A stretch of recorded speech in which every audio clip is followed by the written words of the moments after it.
Hello students, good afternoon and welcome to daily newspaper analysis of 30th of April. So without any delay, let's start our discussion. So these are 8 important topics from the Hindu newspaper. So here I have included some of the mains related topics also. I have included some of the editorials also. So let's discuss briefly what are these topics. First topic is related to Supreme Court says courts cannot reform the matters of faith. So basically this is related to the review of the 2018 judgment of Supreme Court in the Sabrimala case. So we shall be discussing it. Second important article is related to Human Rights Commission, National Human Rights Commission. So recently Allahabad High Court has criticized that this commission that it is not focusing on the main issues where human rights violation can be seen, and it is focusing on the secondary issues. Third important article is related to India Sri Lanka diving exercise 2026. So here we shall be discussing where it took place, what were the objectives, etc., etc. Fourth important article is the Great Nicobar project. So here the leader of opposition, Mr. Rahul Gandhi, has criticized that project, and we shall be discussing what are the points of criticism why people are protesting against it. Next editorial is related to road safety. So here we shall be discussing some of the important initiatives of Ministry of Road and Transportation. Next article is related to digital vigilantism. So here the basic concept of digital vigilantism is very important because directly question can be asked in GS paper 2 under governance or the freedom of speech and expression. And final article we have the Mekong River. So recently there were articles that because of the rare earth mining in the basin of Mekong River, the river is being polluted. And as you know, this river is responsible to large amount of production of rice. That's why it's called world's kitchen also. So here it is a major issue for the people living in that region. Okay, so let's start our discussion. So this is our first article. So here Supreme Court says courts cannot reform matters of faith. So here basically what court is saying that courts alone are not responsible to reform any religion. That means here Supreme Court is saying that courts are not the sole authority or the sole body who are responsible to reform any religion. And it also says that religion has to adapt based on the changes which are happening in the society. So for example, the religious practices which were valid 50 years back, maybe these practices are not valid now because people are not able to, because people will not accept those practices. So that's why Supreme Court is saying that it's not just the duty of courts to reform any religion. Religion itself has to reform itself, has to adapt to the present conditions so that it is still valid in the present society. And now, all these things are happening under the review process. So 2018 judgment of Supreme Court in the Sabrimala case is under review. So briefly, let's discuss what happened in 2018 judgment.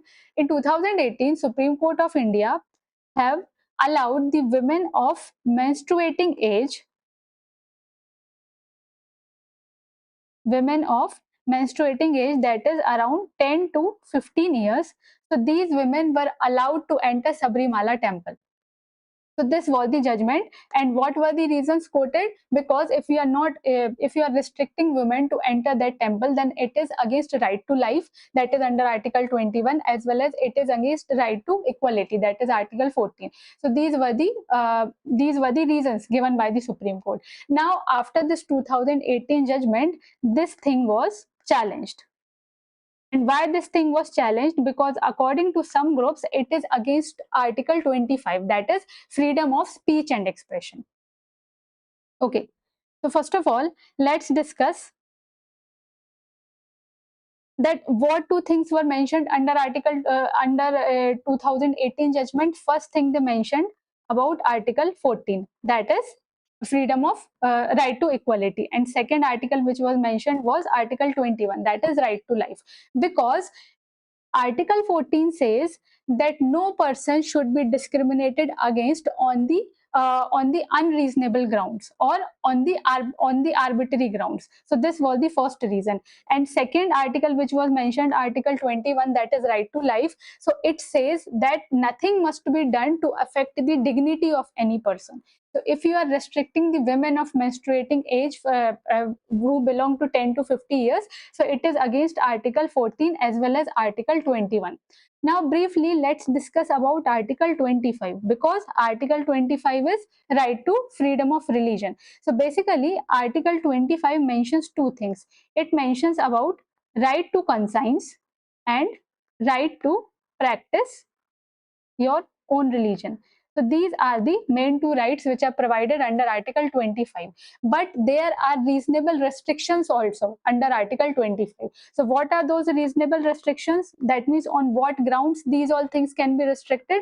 So these can be restricted on the grounds of morality, on the grounds of health, etc., etc. So here morality was the very valid ground, that if you are restricting women of menstruating age, then it will be against morality, and it is already mentioned under article 25 that right to freedom of religion can be restricted under some of these criteria. Now here in 2018 judgment, essential religious practices doctrine was also mentioned. Essential religious practices. So essential religious practices doctrine says these are the practices, or these are the rituals, or these are the part of a particular religion without which that particular religion will lose its significance. Okay, so this is the main concept of essential religious practices. For example, in Islam religion, there is a particular practice that you have to offer prayer, that you have to offer prayers at particular time of the day. So it is considered as essential religious practice of Islam. So any practice without which that particular religion will lose its significance is the essential religious practice doctrine. Now, according to 2018 judgment, Supreme Court has said, the majority of the judges has said that if you are restricting the women of menstruating age, then maybe it is not part of essential religious practice. Now, please give me answer in the comment section that this doctrine of essential religious practice was evolved in which case? So you have to name the case. So which case is related to this doctrine of essential religious practice? Okay, so the recent news, the Supreme Court is saying that courts alone cannot become the sole agents of the religion, and religion has to adapt itself. And here, see, this was the statement of very senior advocate Indra Jaising. So she told, a person can say a temple is denomination and only certain people can enter that temple, but this would lead to balkanization of Hinduism. That means separatist tendency within a particular religion. So she is saying that if you are restricting people of particular age to enter the temple, then it will lead to separatist tendencies in the Hinduism, and eventually, and as you already know, that Indian constitution protects unity and not balkanization. So these were the basic points which were given by Supreme Court. Okay, so I think yes, this was it for this article. Okay, now coming to second important article.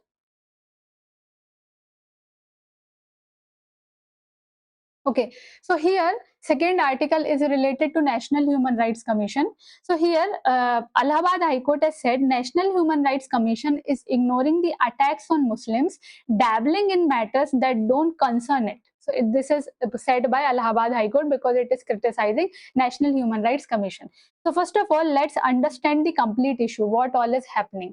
See, here Allahabad High Court has criticized National Human Rights Commission. It has criticized it for one thing, that it is ignoring the actual cases which are related to human rights violation, and it is focusing on the issues which are outside its mandate, which are outside its mandate. Now, what is the background? Why Allahabad High Court had to say this? See, what happened? Recently, National Human Rights Commission had issued a particular direction. Direction of what? it has issued direction of investigation. So it directed investigation in the madrasas of Uttar Pradesh. And what was the reason of investigation? It has directed the investigation in the financial irregularities which were allegedly happening in the madrasas of Uttar Pradesh. So what it was related to? It was related to financial irregularities.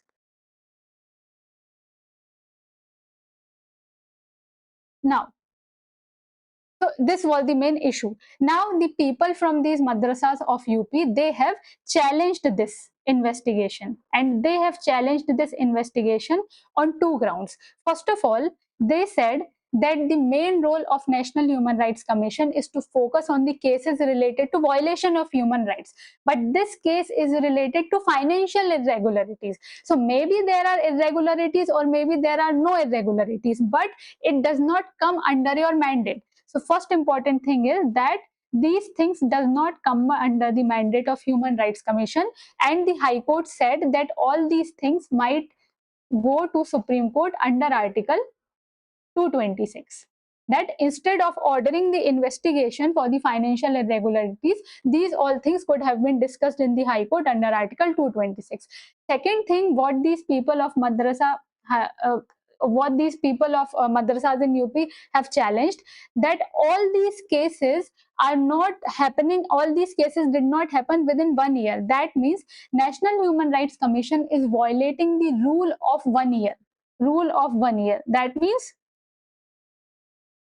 National Human Rights Commission can only take the cases which have happened within the period of 1 year, because if the period of 1 year is gone, so there is no jurisdiction or no mandate of National Human Rights Commission in that thing. Okay, so these were the two things because of what the madrasas in UP have challenged this direction of Human Rights Commission, and because of that Allahabad High Court has criticized National Human Rights Commission. Now, quickly let's discuss about the summary.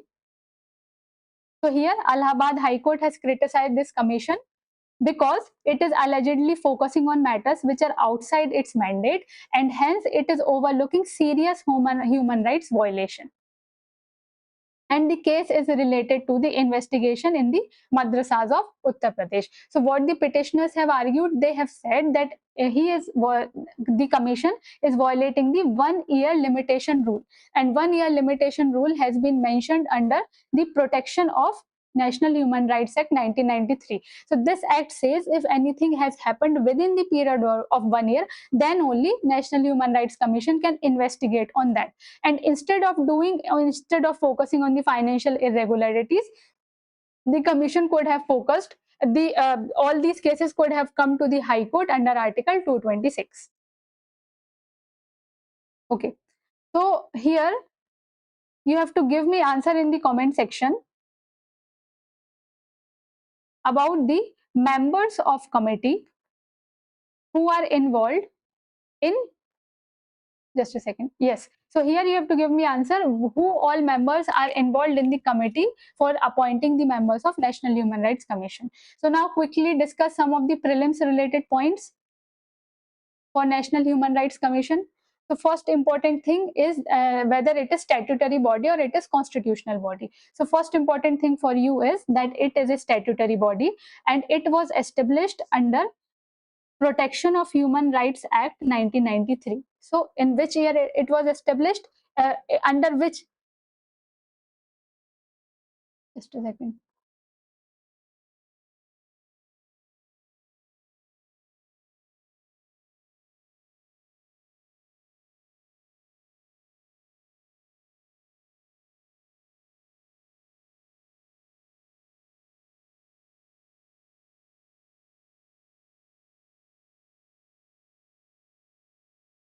Okay.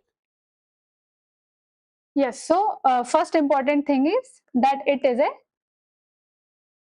statutory body. First important thing. So under which statute this body is established? So under Protection of Human Rights Act 1993. Now if we talk about the composition, so the commission have chairperson as well as 5 full-time members. So what is the composition? The composition is chairperson plus 5 full-time members. So mainly you have to focus on this chairperson plus 5 full-time members, and it has 7 deemed members also. So please read about who are the deemed members. Deemed members means they were actually actually the chairperson or member of some other thing, but they are also involved here. So here National Human Rights Commission have 7 deemed members also. Now, what will be the qualification of chairperson? So, chairperson will be a former Chief Justice of India or a judge of Supreme Court. So, earlier it was only the former Chief Justice of India, but after amendment in 2019, chairperson can be either the former Chief Justice of India, or second, it can be the Supreme Court judge. Now, the chairperson and members are appointed by the president. This you have to remember, who appoints chairperson and members. So they are appointed by the president of India. But this appointment is done based on the recommendations of 6-member committee.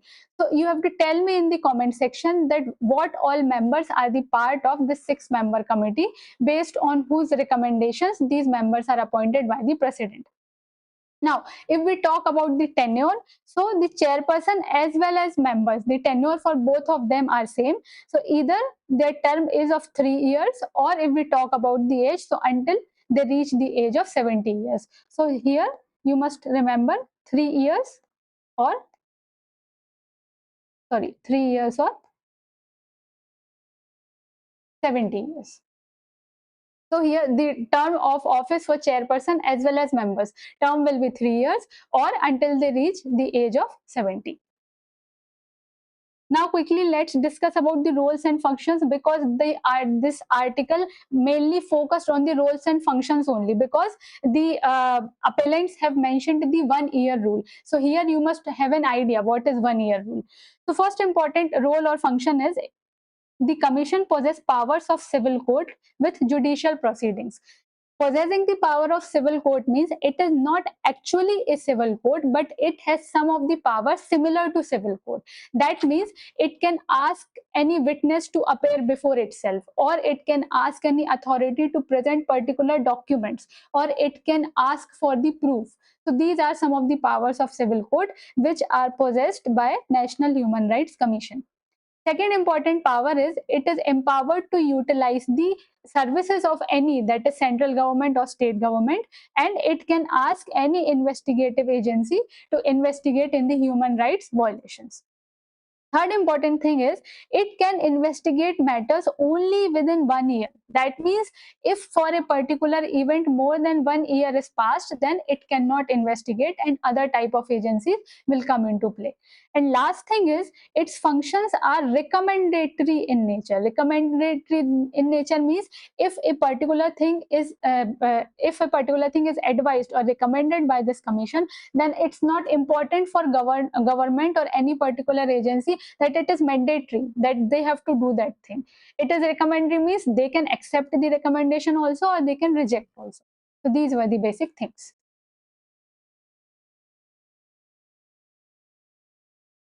Okay.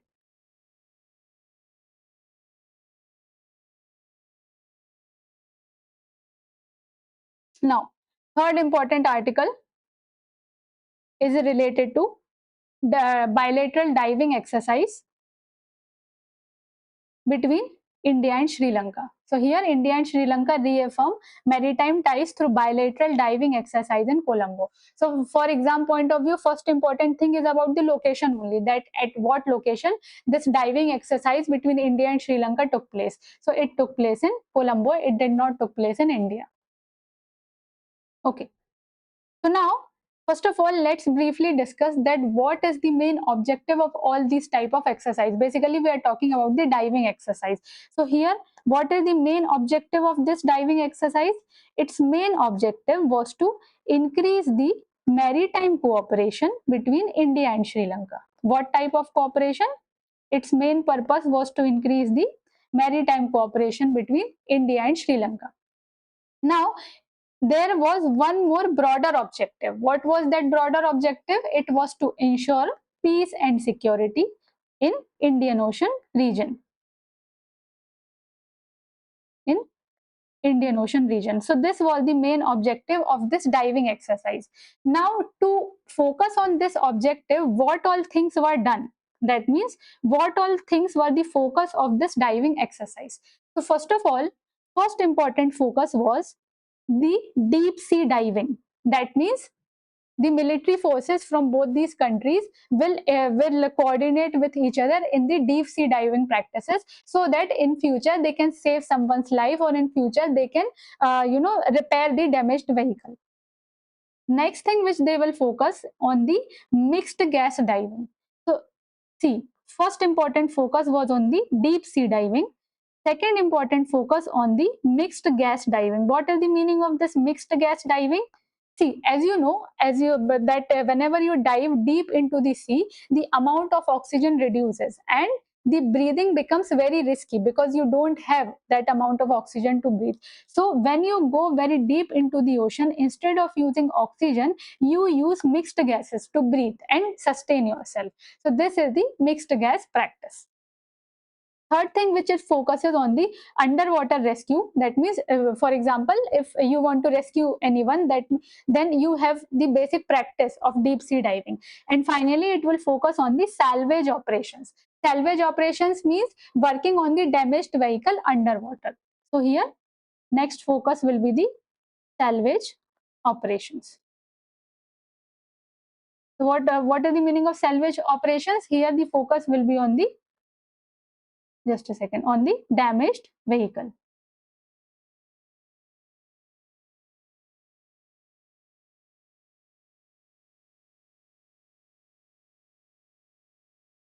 Okay. Now, so here this we discussed that where this exercise took place. So it took place in Colombo. What was the main objective? Main objective was to increase the maritime cooperation between India and Sri Lanka. And for all those things, it focused on these four things. That is deep sea diving, mixed gas diving, underwater rescue, as well as salvage operations. Now, next important thing here is India handed over Bhishma cubes under Arogya Maitri initiative to strengthen the humanitarian and disaster response cooperation. So first of all, you must have an idea that what is Arogya Maitri initiative. Arogya Maitri initiative. So what is the purpose of this initiative? Its main purpose is to provide the medical aid during the time of disaster. So this is the Arogya Maitri initiative. Now here Bhishma capsule. Yes, here we discuss no Bhishma cubes. So Bhishma cubes are the part of Arogya Maitri initiatives also. So basically Bhishma cubes are the portable medical kits which can be easily provided during the disaster or humanitarian rescue operations. Okay, and finally, the article says that exercise reflects the growing India-Sri Lanka maritime cooperation under Mahasagar Vision. Mahasagar Vision means it's a vision of India to ensure peace and prosperity in the Indian Ocean region. Now, why peace and prosperity is required in the Indian Ocean region? Because Indian Ocean region involves various trade routes, right? Indian Ocean region involves various competition among the countries. So, in order to exert its influence in the Indian Ocean region, and in order to ensure peace and prosperity, Mahasagar Vision, this is the Mahasagar Vision of India, and this exercise is a very important part of Mahasagar Vision.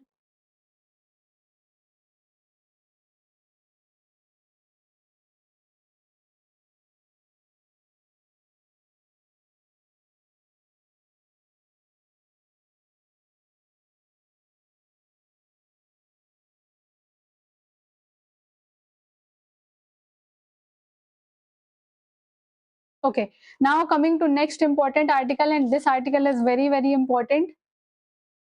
It is the Nicobar project is destruction dressed as development, and it is said by the leader of opposition of India, that is Mr. Rahul Gandhi. So first of all, let's discuss briefly about the project, means why he is criticizing this project, then you can make your opinion. So recently Rahul Gandhi has criticized the Great Nicobar Development Project. And why he criticized it? Because it is neither good for the environment nor it is good for the tribal population living in that region.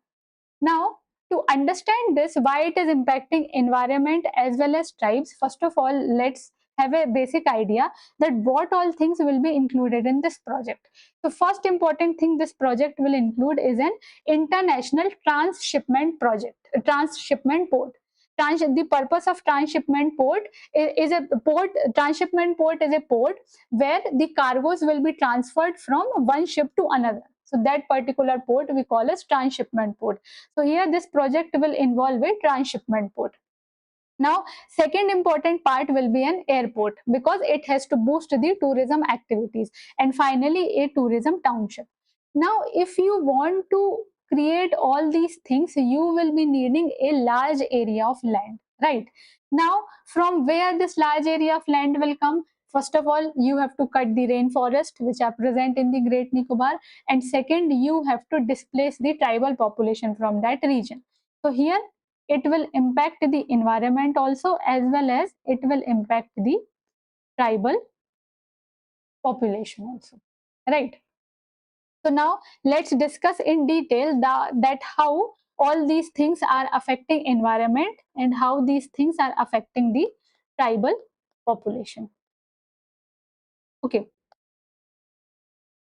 so here if you want a large amount of land to set up all these things, then around 160 kilometers square of rainforest and large scale tree felling must be done.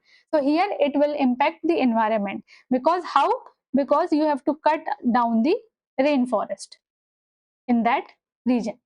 And as you already know, the importance of rainforest. First of all, the rainforest in the Great Nicobar are the biodiversity hotspots, right? They are the important biodiversity hotspots.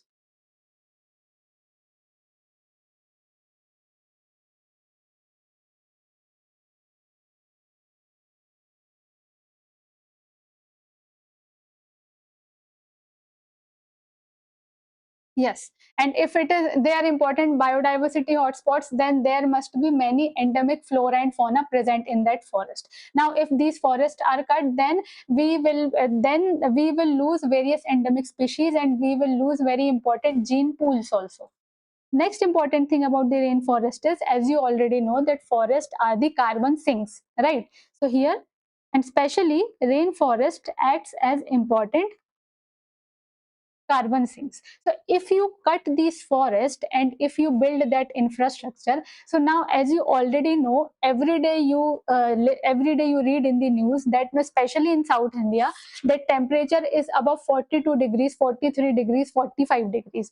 So what are you doing? You are cutting these forests which play a very important role in maintaining the temperature. You are cutting these forests and you are building the infrastructure, and that infrastructure absorbs a lot of heat and hence the temperature increases. So of what good this project is if it is impacting the overall environment, if it is impacting overall people's health. So this was the second important thing, that first, if you are cutting rainforest, then you are destroying the biodiversity hotspot. That means you are destroying the gene pool. And second important thing is that it is impacting the carbon sinks, because rainforests are the very important carbon sinks. They take in the carbon dioxide, then only the temperature can be maintained, because carbon dioxide is very important greenhouse gas. Now, if we talk about the tribals, that how it will impact tribals, so as you already know, that mainly two tribes live there. So first is the Shompen tribe and second is the Andamanese tribe. Oh, just a second.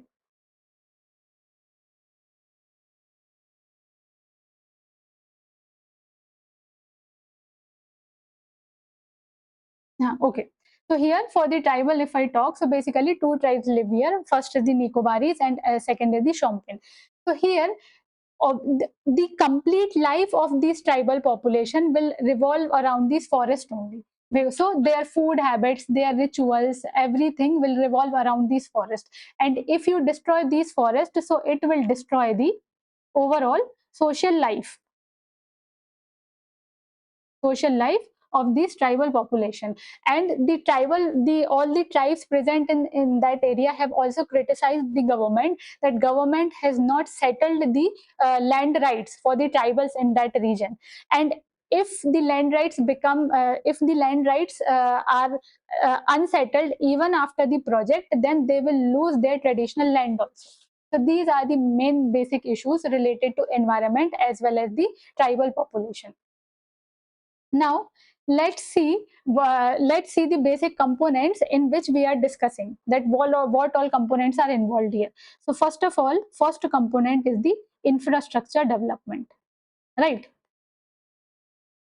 Your second component is the environment, and third component is the tribal population. So in order to make infrastructure development, you are compromising these two components, that is environment as well as tribal population. So now you only say that which component have the very heavy weight, that means which component is very, very important. See, you are destroying the environment, that means you are destroying the rainforest, so you are destroying the carbon sink, you are destroying the gene pool, right? You are taking away the land of the tribal population, and these tribal population are also the citizens of India. So eventually what you are doing, you are promoting the interest of the economically wealthier sections at the cost of the other group of citizens who are also the part of India. So to encourage the interest or to support the interest of some of the wealthier sections, what you are doing, you are destroying the environment also, and you are doing you are going against the rights of tribals also. So this is the major conflict, so this is the major ethical issue which is involved in the article. Okay, now since we are discussing about the Great Nicobar project, so it is very important for you to know the overall location. Okay, so these are the Andaman Islands. I think it is visible. Yes. And these are the Nicobar Islands. So at present, we are talking about Great Nicobar. So here, Nicobar Islands, you must have an idea of three islands in Nicobar. First is Car Nicobar, second is Little Nicobar, and third is Great Nicobar. So all the three projects will be set up in Great Nicobar. So Great Nicobar is the southernmost island of the Nicobar Islands. Now, in this Great Nicobar, what all things will be developed? First of all, international airport. Second, international container, and third, the transshipment terminal. So all these things will be set up here in Great Nicobar. All these things will be set up here. Second important thing to note is Andaman and Nicobar are separated by 10-degree channel. So this is the second important thing which you must have idea about. Now, third important thing, that Indira Point, which is the southernmost point of India, is located at the south of Great Nicobar. So these are some of the mapping locations which you must know. Now, here one more important thing, because this thing was asked in exam also. So this is the mainland India, and these are Andaman and Nicobar Islands. These are the Great Nicobar Islands. So Great Nicobar Islands are very near to Strait of Malacca. This is Strait of Malacca. So here you must have a basic idea that it is very near to one of the choke points for the trade, and it is Strait of Malacca.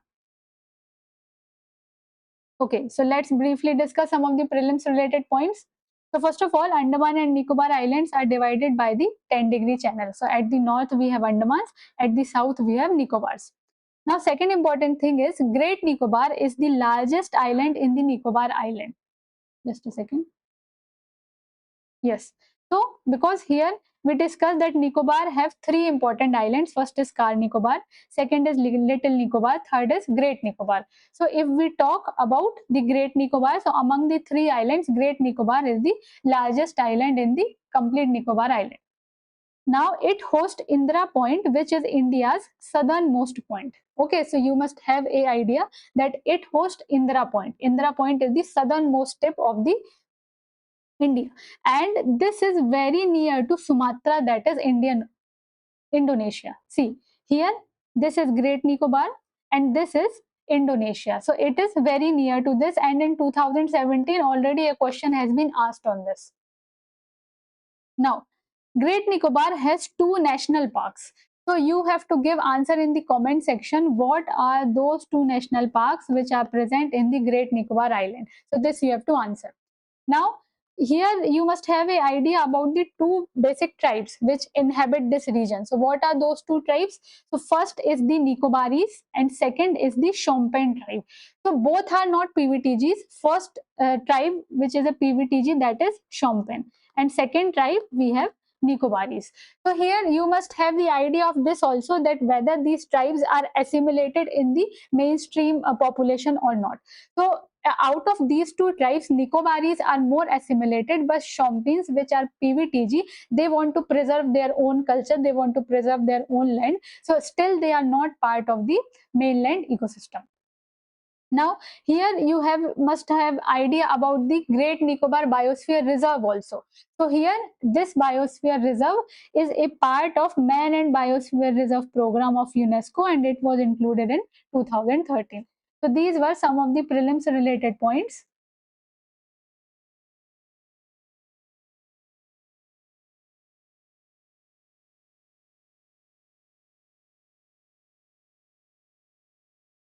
Okay, so these are some of the prelims related points which you must know. Okay, so this was the question I was talking about. So it is question of 2017. So it was very simple question. Which of the following is geographically closest to Great Nicobar? So options were Sumatra, Borneo, Java, and Sri Lanka. So just now we saw on map that the nearest will be Sumatra.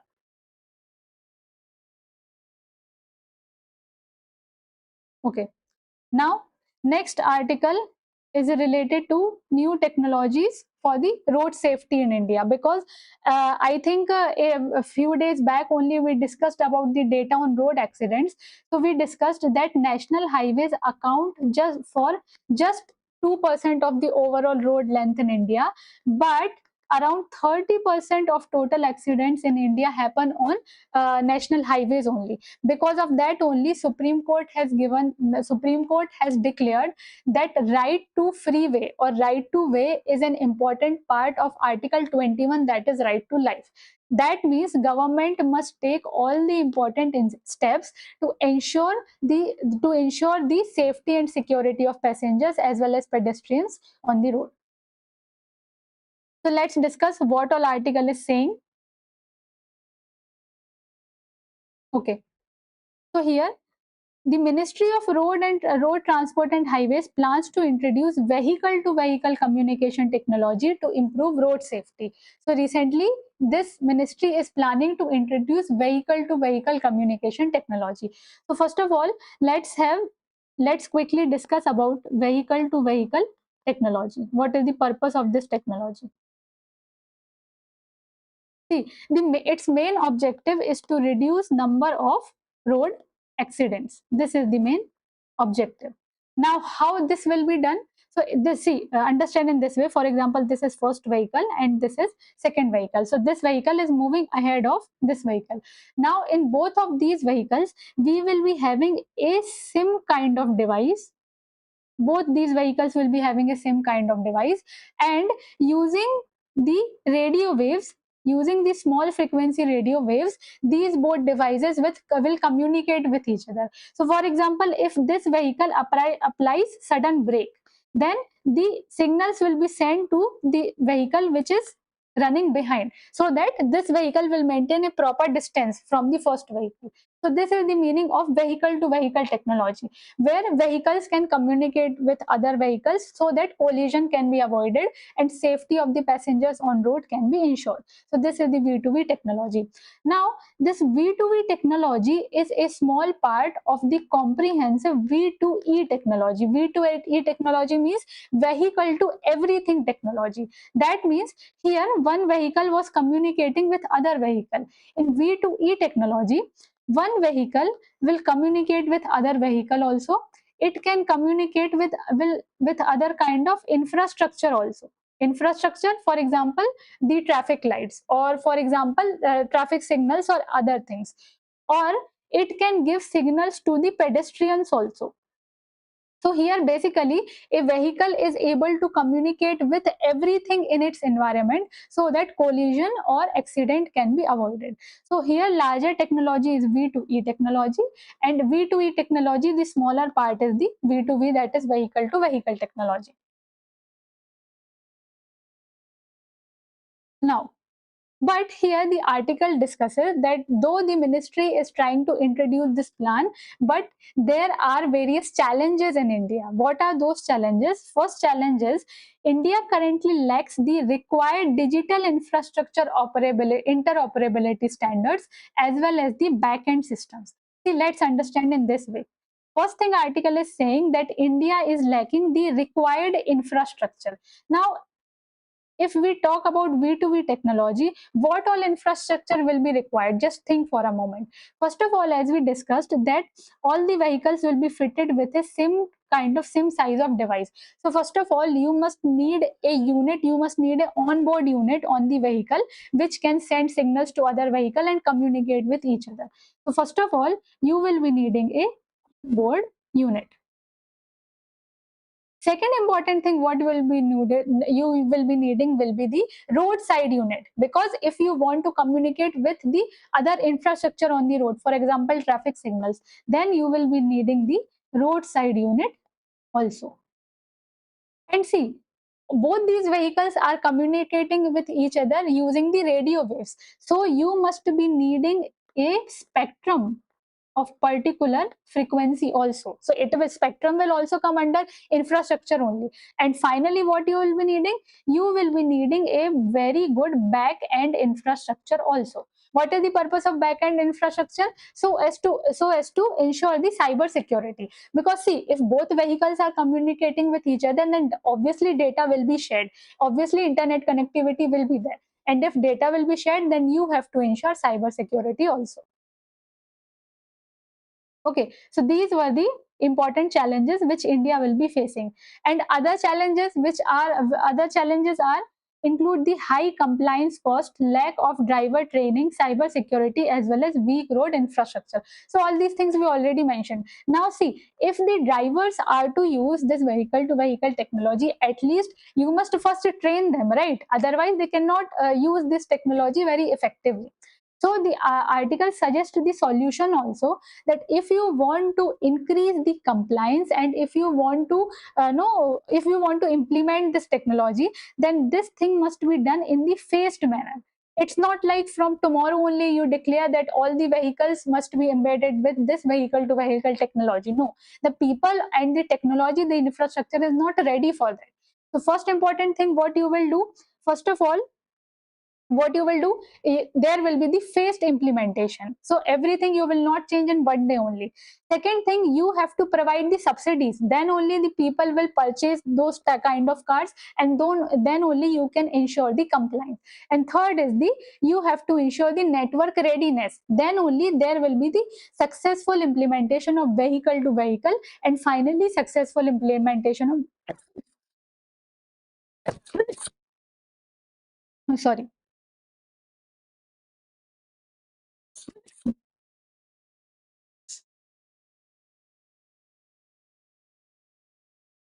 Okay, and finally, we'll be having successful implementation of vehicle to everything technology. Okay, so I think we discussed each and everything.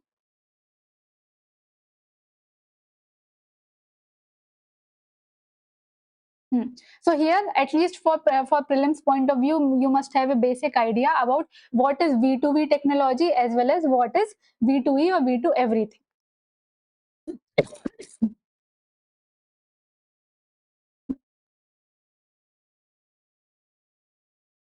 Now, next important article is related to digital vigilantism. Very, very important article for GS paper 2. So here the article says that why digital vigilantism is not the problem and problem lies somewhere else. So what is that problem? First of all, let's discuss the context of this article. See, recently what happened in a recently in a domestic flight, what happened? a man was accused of misbehaving with another woman. So here what happened? A man was accused of misbehaving with a woman. Now, what this woman did, instead of filing a complaint through the formal route or through the official route, she shared her experience on the social media. So what she did, since a man misbehaved her, so instead of filing complaint against this man, she shared her experience and she posted that video, she posted that experience on the social media. Now, what happened? This post of her on the social media went viral. After it went viral, it was shared by various news channels. It was even shared by some of the celebrities. Now what is happening in this? You don't have a valid proof. You don't, because no, the article says one man allegedly misbehaved with another woman and she shared her experience. But what happened with this thing, no, that since that post went viral, so now all the people are criticizing that man. So now that man has filed the petition in the court that this is not a good thing because it is related to defamation. That particular post on the social media is defaming the image of that particular man. Okay.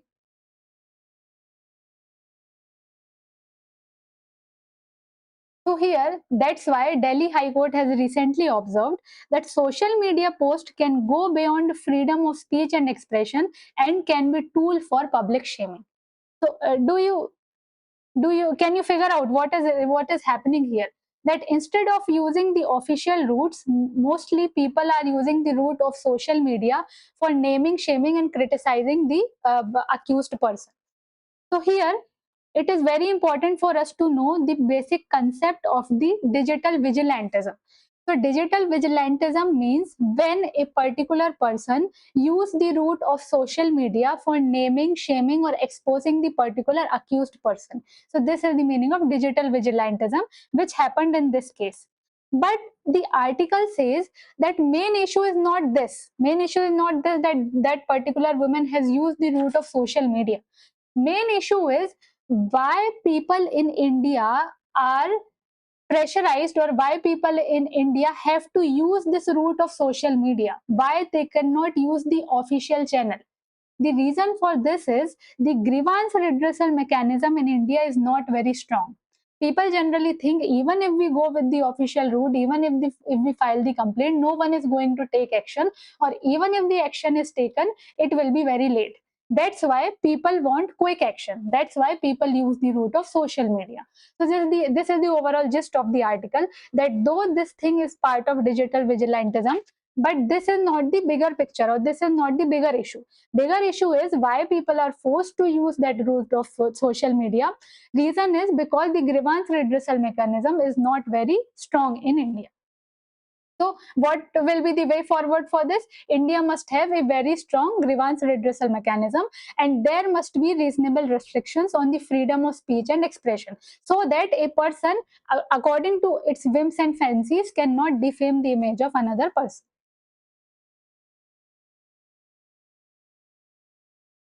Now, our last article is the rare earth mining poisoning Mekong tributaries, and it is threatening the world's kitchen. So why Mekong Basin is known as world's kitchen? Because it is, that region is one of the largest exporter of rice. So a lot of rice is produced in that region, and at present, because of rare earth mining, various tributaries of Mekong are being poisoned.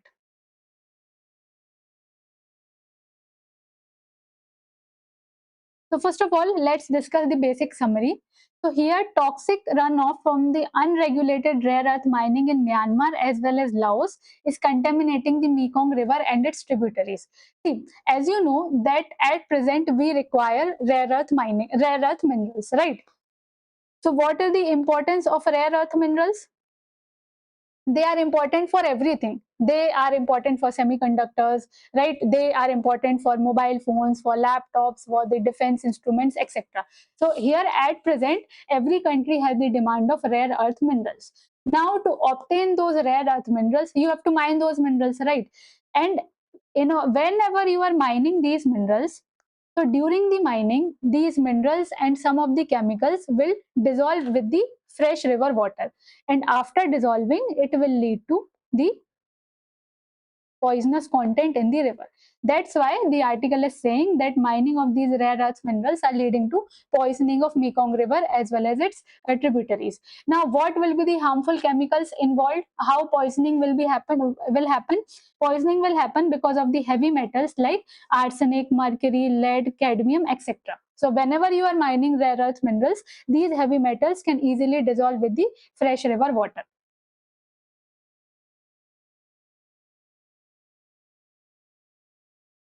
Okay. Now, briefly discuss that. See, main issue is not the poisoning. Main issue is the effect which is created by the poisoning. Because if heavy earth metals are dissolved with the fresh river water, then it will affect the marine life, right? And if you consume some of the if you consume some of the organisms from this marine life, or if you directly take that fresh water, then it might lead to organ failure in human body. So it is not good for the human body also. So these are some of the consequences of the poisoning of the tributaries of Mekong River. Now, from exam perspective, let's quickly discuss about the Mekong River. So first of all, let's see the countries from where this Mekong River passes. So first of all, it starts from Tibet. It originates in Tibet. Okay.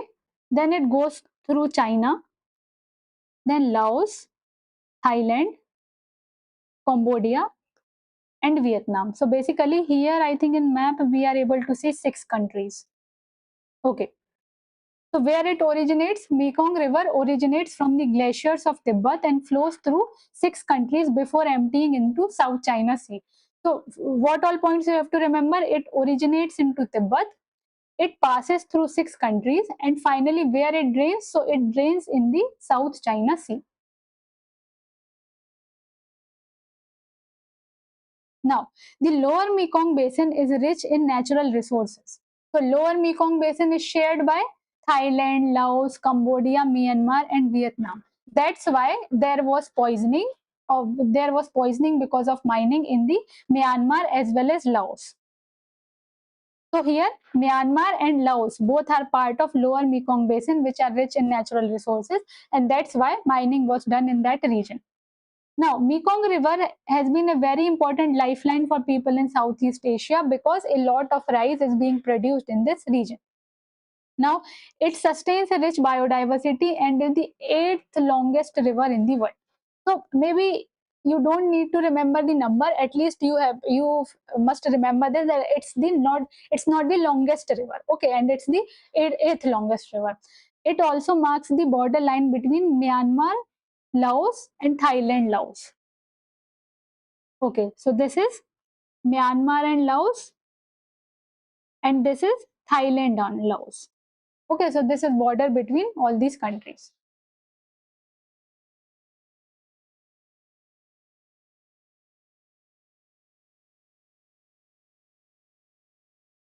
Now, a practice question for you. So, with reference to proposed development project in Great Nicobar Island, consider the following statements. Great Nicobar Island lies close to Strait of Malacca. Second is Indra Point is located on Great Nicobar Island. And third is the Shompen are a PVTG inhabiting the island. So please, as we have discussed each and everything about Great Nicobar, so try to give answer for this question in the comment section. And for today, you will be having from today a mains question also. So try to answer this question. Discuss the strategic importance of India-Sri Lanka maritime cooperation in ensuring security in the Indian Ocean region. So these are the questions for you. This is a prelims question and this is a mains question. Okay, I think we discussed all these things.